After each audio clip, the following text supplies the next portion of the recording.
দর্শক, আপনাদের সবাইকে শুভেচ্ছা জানাচ্ছি টাইম পলিটিক্সের আজকের এই বিশেষ অনুষ্ঠানে। আমরা আজকে এই অনুষ্ঠানটি সম্প্রচার করছি সরাসরি জ্যাকসন হাইটের সাবেক নান্দুস বা বর্তমানে বেলোজিনা হল থেকে।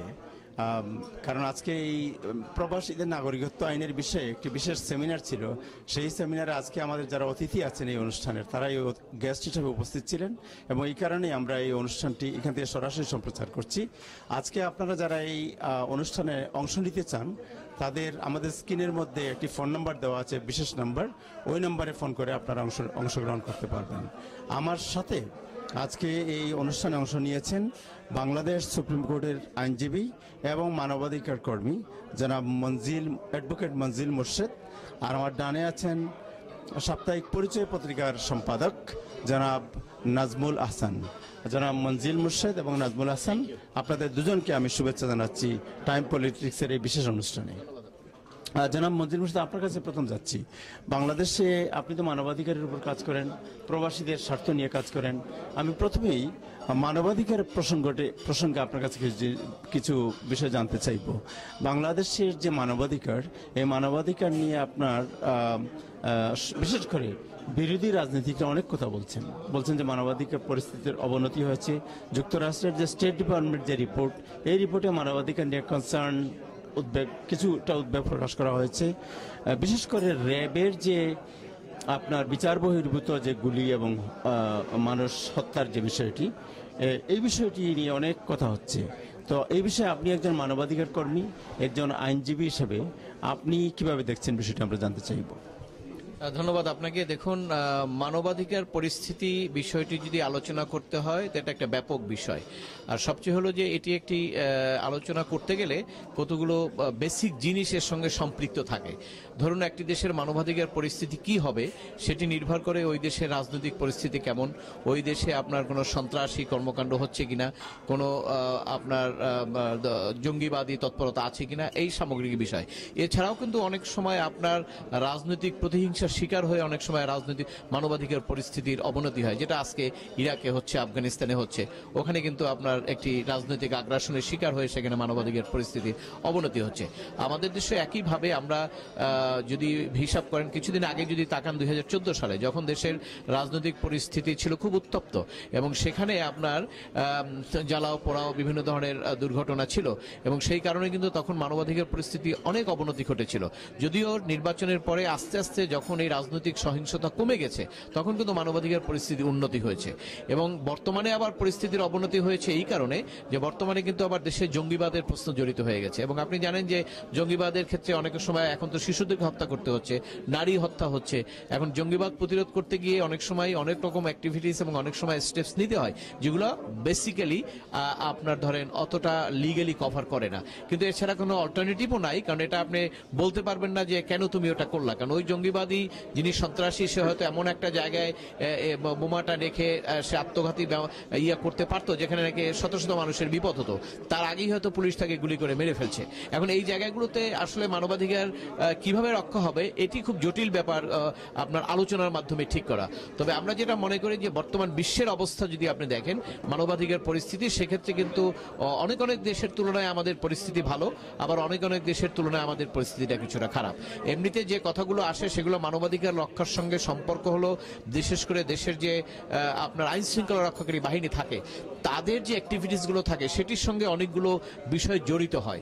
যেটা আপনি বললেন যে র্যাবের হাতে আপনার যে নির্যাতনের কথা বা আপনার গুম বা হত্যা, এখন তো গুম আর একটা নতুন শব্দ যোগ হয়েছে।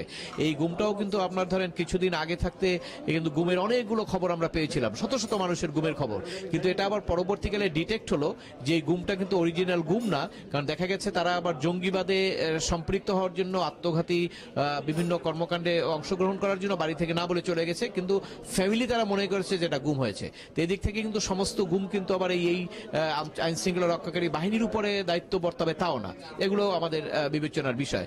তবে এখন একটা জটিল পরিস্থিতি এবং আমাদের পাবলিক পারসেপশন যেটা আছে, সেটা বিভিন্ন কারণেই পাবলিক পারসেপশনটা আছে যে বাংলাদেশে এই বিশেষ করে আইন শৃঙ্খলা রক্ষাকারী বাহিনীর হাতে অনেক ধরনের ঘটনা ঘটে। তবে ঘটনাগুলো ঘটলেও কিছু কিছু ক্ষেত্রে কিন্তু এর প্রতিকার, যেমন নারায়ণগঞ্জের ঘটনা, আইন শৃঙ্খলা রক্ষাকারী বাহিনীর কাছে এটা হত্যা হয়েছে, মানবাধিকার লঙ্ঘিত হয়েছে, কিন্তু এটা কিন্তু আবার বিচারের আওতায় এসছে।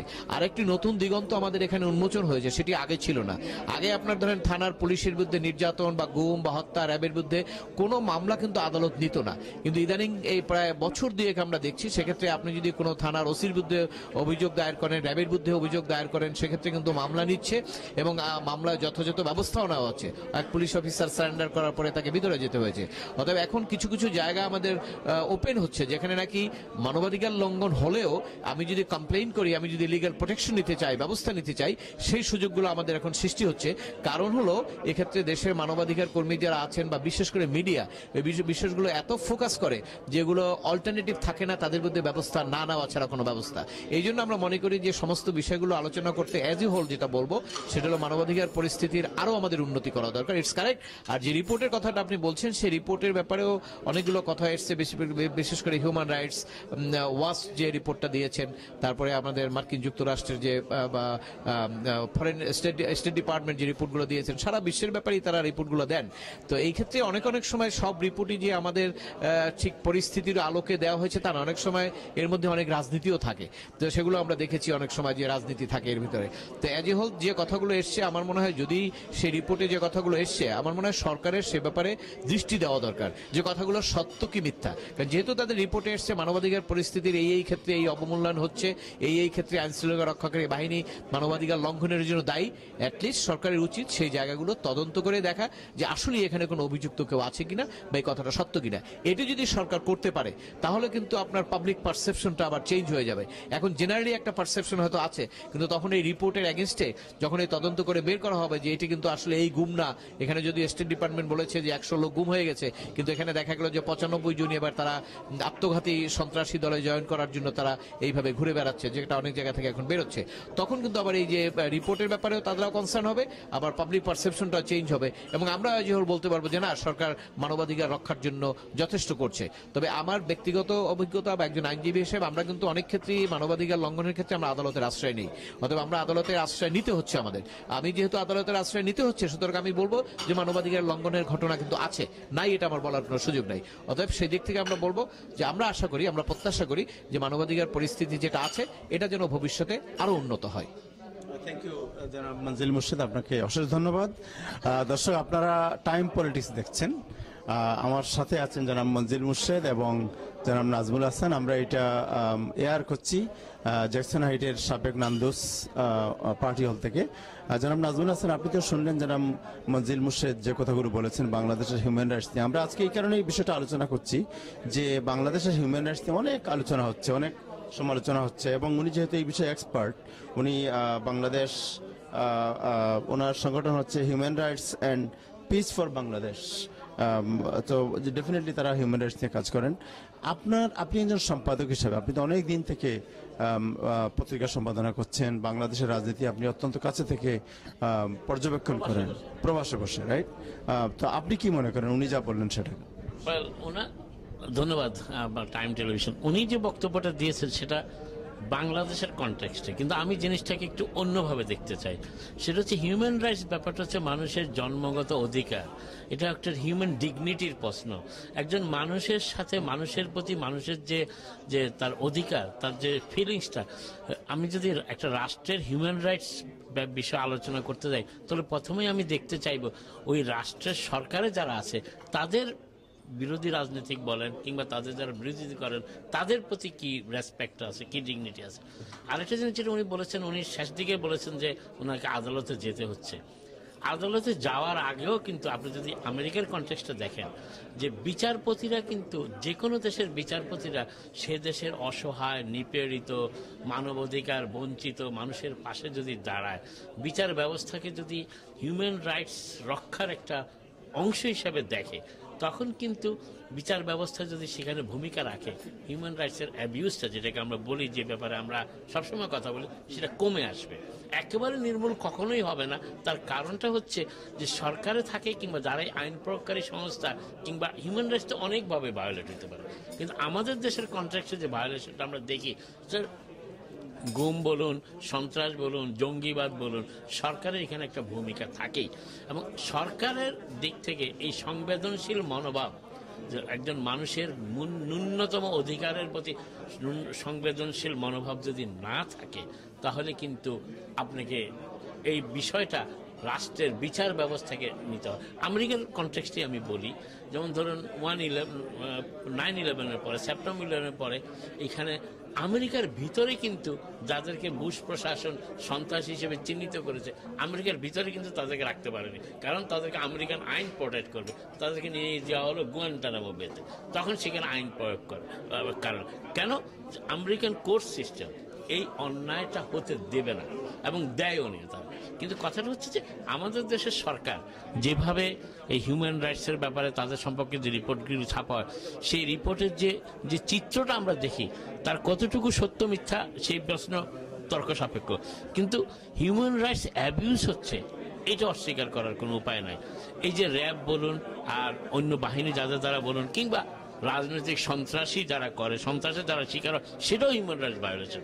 কিন্তু আমাদের দেশে যে রক্ষা কবচটা, যে বিচার ব্যবস্থাটা, যে বিচার সিস্টেমটা, যে সেপারেশন অফ পাওয়ারের মাধ্যমে যে বিচার ব্যবস্থাকে সার্বভৌম এবং স্বাধীন করার প্রয়োজন, আমার মনে হয় মানবাধিকার রক্ষা এবং মানবাধিকার সুসংগত এবং সংরক্ষিত রাখার ব্যাপারে আমাদের সকলেরই বিচার বিভাগকে আগে শক্তিশালী করা প্রয়োজন আমি মনে করি। আর সেকেন্ড থিং যেটা হচ্ছে, সেটা হচ্ছে যে আমাদের নাগরিকদের রাজনৈতিক বিরোধকে যাতে রাজনৈতিক দমন পীড়নের ক্ষেত্রে ব্যবহার না করা হয়, সেটা দেখার দায়িত্ব বিচার বিভাগ এবং সরকারের। পাশাপাশি রাজনৈতিক দলের যে শোভন সংবেদনশীল একটা মনোভাব থাকার দরকার, সেটা আমাদের দেশের দুর্ভাগ্যজনক ভালো অনেক অভাব। সেই বিষয়টা ফিরিয়ে আনতে হবে। এটা ফিরিয়ে আনার জন্য ডেমোক্রেসির যে চর্চাটা, ডেমোক্রেটিক কতগুলি ইনস্টিটিউশন থাকে, সেই ইনস্টিটিউশনগুলো দেশের বিচার বিভাগকে শক্তি সঞ্চার করে, শক্তি জোগাড় করে, সেগুলি আনফর্চুনেটলি আমাদের দেশে মিসিং।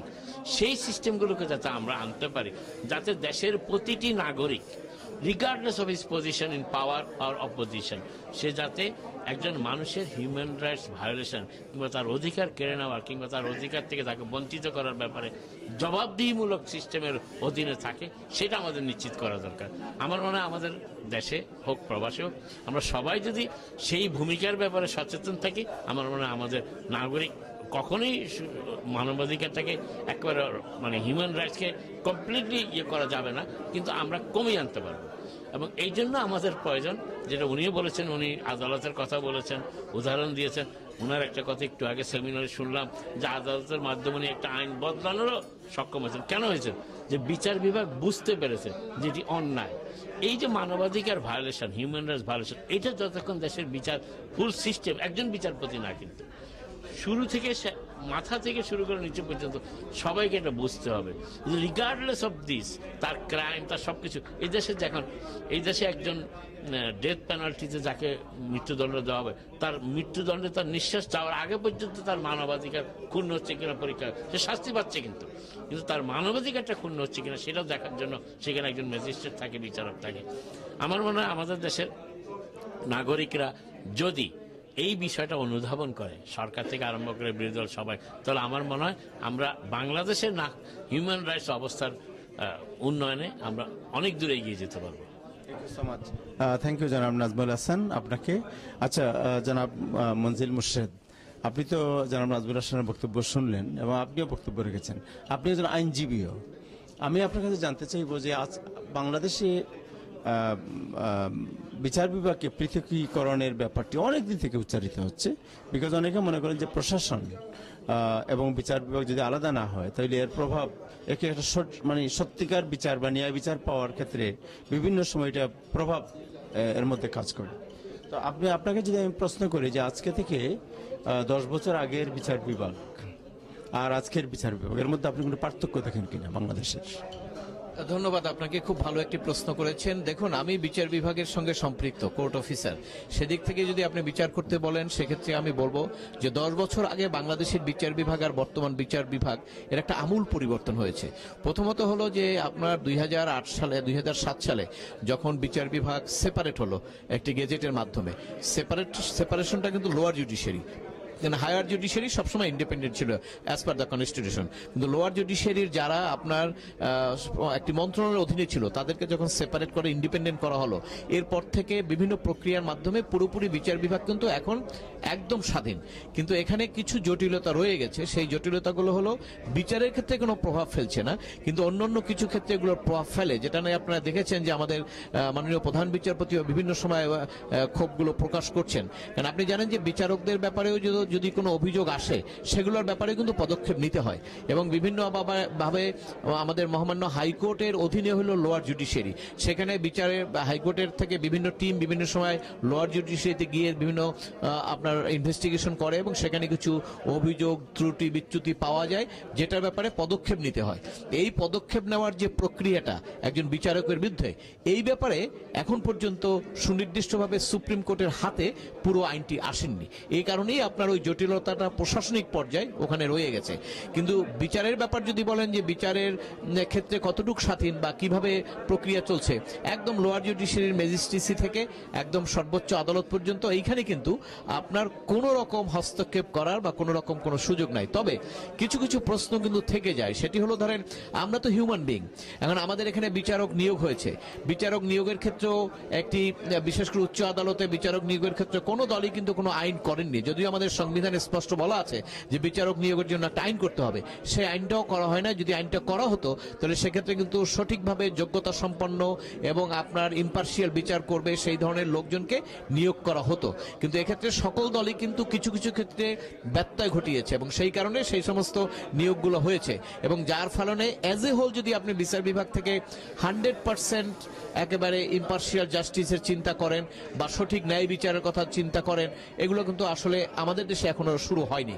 কেন হয়নি? কারণ হলো যে বিচার করার ক্ষেত্রে অনেক অনেক ক্ষেত্রে আমরা আমাদের হিউম্যান বিং, আমাদের নিজস্ব চিন্তা চেতনা, নিজস্ব আবেগ আমরা এই বিচারের ক্ষেত্রে প্রয়োগ করি। তো সেক্ষেত্রে বাংলাদেশের মানুষের মধ্যে এখনো দেখা যাচ্ছে অনেকে যে যখনই যিনি যে পর্যায় থেকে এসছেন, যে রাজনৈতিক দল থেকে এসছেন বা যে ধ্যান ধারণা থেকে এসছেন বিচার করার ক্ষেত্রেও, তখন সে তার ওই প্রভাব থেকে সে মুক্ত হতে পারে না, যার ফলে অটোমেটিকলি সোমটো সে নিজে হয়তো কিছু কিছু ক্ষেত্রে এমন কিছু বিচার কাজ করছেন যেটা হয়তো জনগণের কাছে প্রশ্নের সম্মুখীন হচ্ছে, যদিও এটার পার্সেন্টেজ কিন্তু মেজর না, মাইনর।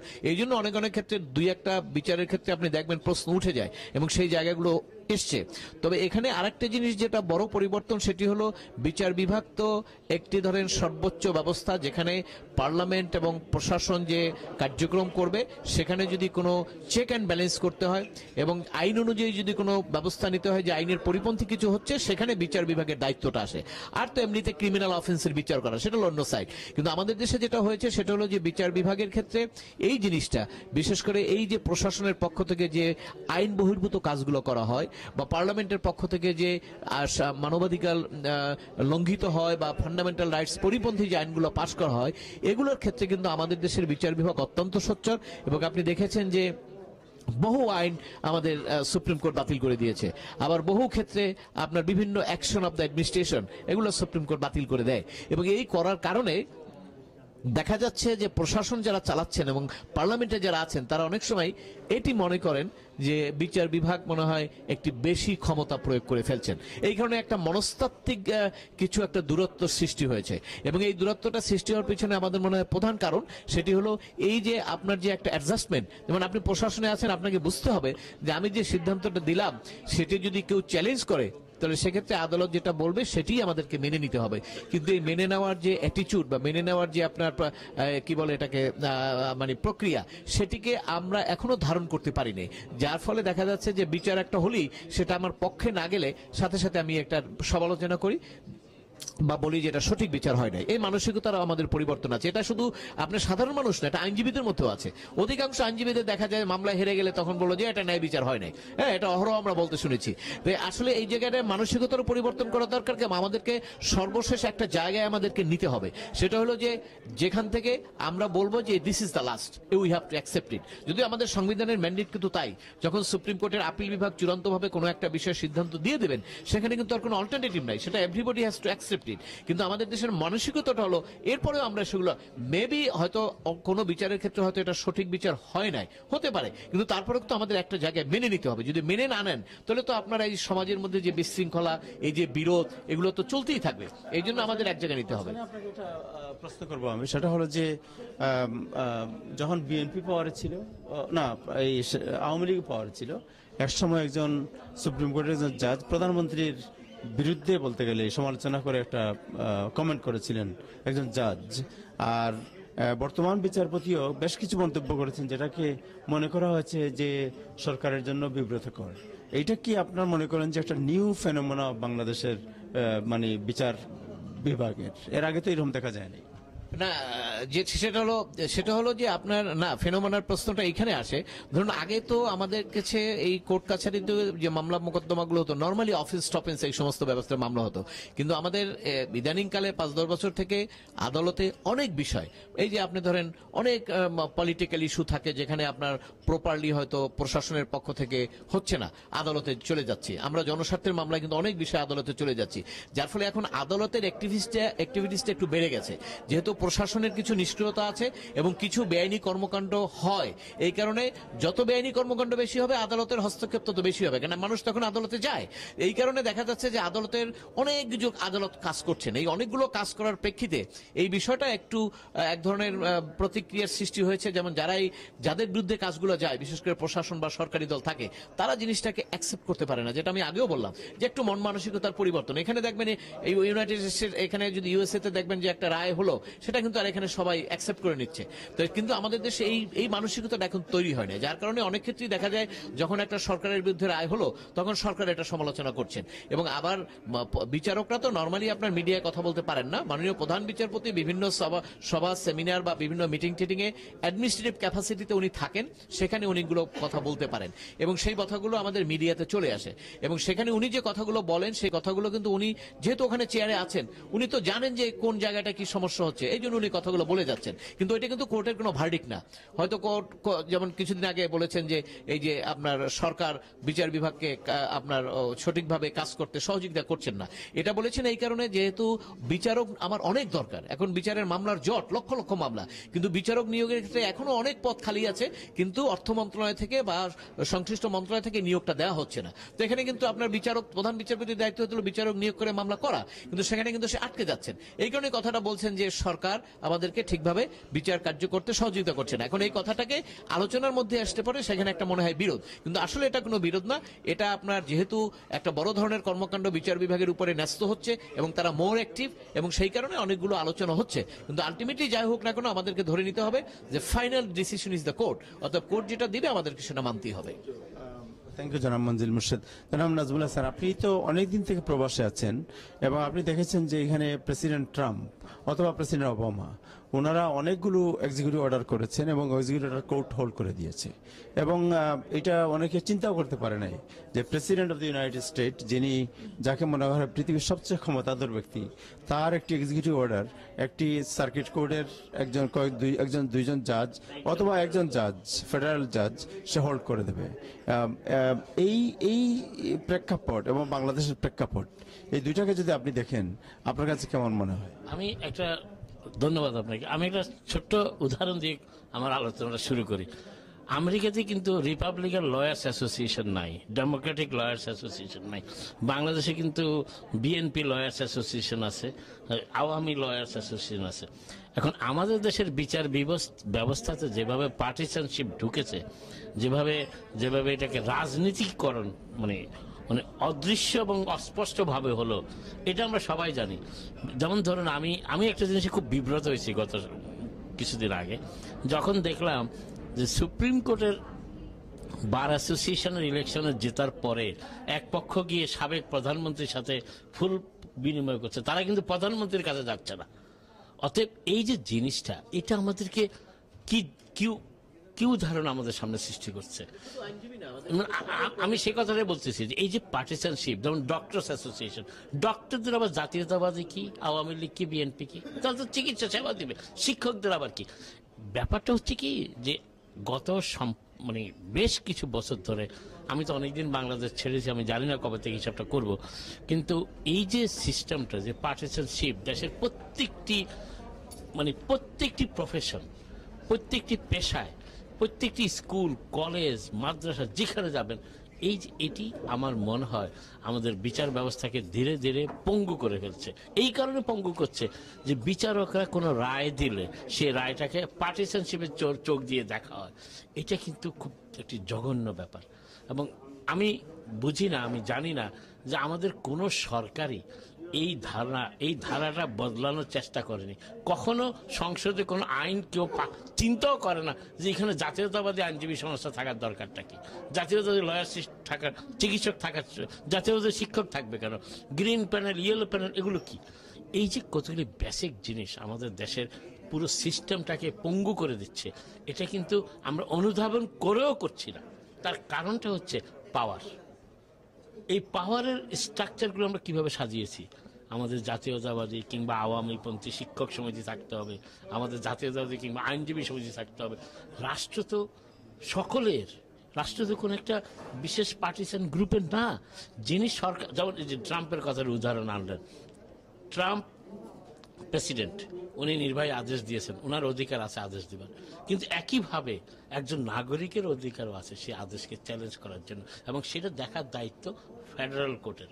এবং আপনি একটা জিনিস খেয়াল করেছেন হয়তোবা, ট্রাম্প প্রথমবার পরাজিত হওয়ার পর বিচারকদের আক্রমণও করেছেন, এবং তার মনোনীত অ্যাটর্নি জেনারেল এবং সুপ্রিম কোর্টের প্রধান বিচারপতি হিসেবে যাকে মনে, তিনিও কিন্তু ট্রাম্পের সমালোচনা করেছেন যে আমরা বিচার বিভাগ বিব্রত, এবং তারপর থেকে কিন্তু ট্রাম্প এই বিষয়ে আর কথা বলেননি। তো আমরা এখানে শিখছি, এখানকার প্রেসিডেন্ট শিখছে, বিচারপতিরা শিখছে, সবাই আমরা শিখছি, নাগরিকরাও আমরা সেভাবে আমরা আমাদেরকে তৈরি করতে পারছি। কিন্তু বাংলাদেশে কেউ এটার প্রতিবাদ করে না, কেউ, সবাই ধরে নিচ্ছে যে দেশটাকে আমাদের দুই ভাগ করতে হবে, এক ভাগকে ক্ষমতা থেকে সরে আরেক ভাগ ক্ষমতায় আসতে হবে। এইটা না, আমরা দেশের যে সিস্টেমটা, এই সিস্টেম যতক্ষণ পর্যন্ত আমরা বদলাতে পারবো না, ততক্ষণ মানবাধিকার বলেন, সুশাসন বলেন, এগুলো প্রতিষ্ঠিত হবে না। এখন দেশ হচ্ছে কি ধারার শাসন, সুশাসন না, ধারার শাসন, অমুক ধারার শাসন, অমুক ধারার শাসন। এই ধারার শাসনের সিস্টেমটা না বদলে সুশাসনের কথা বলা যাবে না। আর একটা সিম্পল উদাহরণ দিই, ট্রাম্পের কথা, আমেরিকার কথা উদাহরণ দিয়েছেন।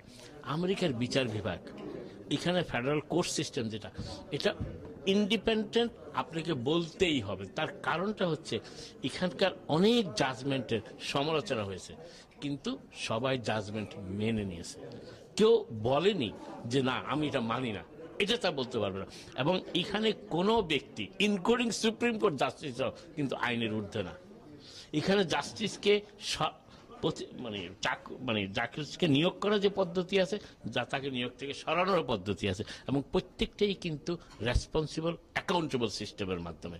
তো আমি যেটা মনে করি যে আমাদের বাংলাদেশে যারা এই বিষয়গুলো নিয়ে কনসার্ন, তাদের রাজনৈতিক দৃষ্টিভঙ্গি থেকে জিনিসগুলো না দেখে একজন, এই যে আবার সেই কথাটাই ফিরে আসি, হিউম্যান রাইটসের কথা। হিউম্যান রাইটস হচ্ছে হিউম্যান ডিগনিটি। আমি যদি একজন মানুষের ডিগনিটিকে রেসপেক্ট করতে না শিখি, তাহলে আমি কোনোদিন ডিগনিফাইড অ্যাটমসফিয়ার আশা করতে পারি না। থ্যাংক ইউ জনাব নাজমুল হাসান। দর্শক আমি দিচ্ছি আপনাকে, দর্শক আপনারা দেখছেন টাইম পলিটিক্স। আমরা শেষ পর্যায়ে চলে আসছি। আমরা এখন জনাব মনজির মুর্শিদের কাছে আবার যাচ্ছি। জনাব মনজির মুর্শিদ, এই বিষয়ে আপনি কথা বলে আপনার জাস্ট আরেকটা প্রশ্ন আমি এর সাথে অ্যাড করে আপনি একটু ব্যাখ্যা করবেন যে আপনার যে Bangladesh human rights and piece for Bangladesh, এই সংগঠনের উপর যদি আপনি জাস্ট 30 মিনিটস একটু বা আধা মিনিট একটু বলেন তাহলে। জি, প্রথম আমি ওনার বক্তব্যের সঙ্গে পুরোপুরি একমত পোষণ করে বলতে চাচ্ছি, আমাদের দুর্ভাগ্য হলো যে বাংলাদেশের এই যে প্রফেশনাল জায়গাগুলোকে আমরা রাজনৈতিকভাবে বিভক্ত করে ফেলেছি, যেটা রেশ আলটিমেটলি প্রবাসেও পড়েছে। এই যে প্রবাসের অধিকারের কথা বলা হচ্ছে, প্রবাসের অধিকার প্রতিষ্ঠার জন্য এখন কেন আমরা সক্ষম হচ্ছি না, একটাই কারণ, সেটা হলো প্রবাসে আমাদের বিভক্তি হয়ে গেছে, রাজনৈতিক বিভক্তি। তো একটা রাষ্ট্র রাজনীতিবিদরা চালাবেন, কিন্তু সঠিকভাবে রাষ্ট্রটাকে চালানোর জন্য কতগুলো সেক্টর থাকে যারা নাকি রাষ্ট্রটাকে সঠিকভাবে চালানোর জন্য তারা পদক্ষেপ গ্রহণ করে এবং একটা আপনার নিউক্লিয়াসের মতো কাজ করে, যেটা হলো শিক্ষক সমাজ, ডাক্তার, আইনজীবী, প্রশাসন। তো আমাদের দেশের সমস্যা হলো যে আমরা সবাইকে এই রাজনৈতিকভাবে ভেঙে ফেলছি। এই জন্য আপনি বিচার বিভাগ বলেন বা আপনার চিকিৎসক বলেন, শিক্ষক বলেন, সব জায়গায় আমরা একই ধরনের পরিণতিতে আমরা পড়েছি। আমি human rights and piece for বাংলাদেশের যেটা কাজ সেটা হলো আমরা মানবাধিকার ও পরিবেশ রক্ষা নিয়ে কাজ করি মূলত, কিন্তু এখন কয়েক বছর থেকে আমরা প্রবাসীদের অধিকার নিয়ে কাজ করছি। এবং ইতিমধ্যে আমরা এই সংগঠনের আপনার ইউকেতে আমাদের কমিটি আছে, এখানেও আমাদের কমিটি আছে। আগামী 30 তারিখ এই হলেই আমাদের একটি কনফারেন্স হবে দুপুর 12টায়, সেখানে আপনার প্রবাসীরা থাকবে। এবং আমরা চাচ্ছি যে প্রবাসীদের দেশে যে সমস্ত সমস্যাগুলো আছে তারা অনেক সময় দেশে গিয়ে সেগুলো সমাধান করতে পারেন না, অথবা তারা জানেনও না কিভাবে সমাধান করতে হবে, কোনো লিঙ্ক পাচ্ছেন না তারা। তা আমরা যেটা করবো, আমাদের সংগঠন HRPBর পক্ষ থেকে আমরা এখানে তাদের সঙ্গে লিঙ্ক করে তাদের পক্ষে আমরা দেশে তাদেরকে লিগ্যাল সাপোর্ট দেবো। এবং এটা আমরা করছি ভলান্টিয়ার সার্ভিস হিসেবে। আমরা এমন একটা সংগঠন যেটা অন্যান্য সংগঠনের সঙ্গে আমাদের একটু বৈশিষ্ট্যটা আলাদা। আমরা কিন্তু কোনো ফান্ড কারো কাছ থেকে নেই না এবং কোনো আপনার ফিনান্সিয়াল সাপোর্টও আমরা নেই না। আমরা আমাদের নিজেদের অর্থায়নে জাস্ট দেশপ্রেমের উদ্বুদ্ধ হয়ে আমরা করছি। এবং আমাদের সঙ্গে যারা আছেন তারা অনেকেই লয়ার, এবং আমরা চেষ্টা করছি যে এই কাজগুলো যদি আমরা করতে পারি। কারণ আমরা দেখেছি যে প্রবাসে এসে প্রবাসীদের অনেক অভিযোগ এবং অনেক কান্না এবং অনেক ক্ষোভ, এগুলো আমরা মনে করি যে এই ক্ষোভ কান্না এগুলো যদি অভিযোগগুলো থাকে, ভবিষ্যৎ বাংলাদেশ ক্ষতিগ্রস্ত হবে। এই কারণে আমরা এই উদ্দেশ্যটা আমরা নিয়েছি যে যতটুকু সম্ভব আমরা প্রবাসীদের দেশে যাতে এই ক্ষোভ কান্না বা অভিযোগ না থাকে, সেটা আমরা যদি প্রশাসনিকভাবে হোক যে কোনোভাবে হোক আমরা তাদের সেগুলো হেল্প করতে পারি, লিগ্যাল সাপোর্ট দিতে পারি, যতটুকু সম্ভব দূর করতে পারি, তাহলে আমার মনে হয় দেশের জন্য সেটা ভালো হবে। থ্যাংক ইউ জনাব মঞ্জিল মুর্শেদ। আমরা আশা করব যে আপনার সংগঠন এখানে প্রবাসীদের কল্যাণে কাজ করবে এবং এ বিষয়ে যে কোনো সহযোগিতা দরকার সেটা আপনারা প্রবাসীরা করবেন। থ্যাংক ইউ জনাব নাজমুল হাসান আজকে সময় দেওয়ার জন্য। দর্শক, আজকে এ পর্যন্তই। আমরা নান্দুসল থেকে আজকে সরাসরি সম্প্রচার করলাম টাইম পলিটিক্স। আমাদের সাথে আপনারা থাকার জন্য আপনাদের সবাইকে ধন্যবাদ। আগামী সপ্তাহে আবার দেখা হবে, ততক্ষণে সবাই ভালো থাকুন এবং টাইম টেলিভিশনের সাথেই থাকুন। খোদা হাফেজ।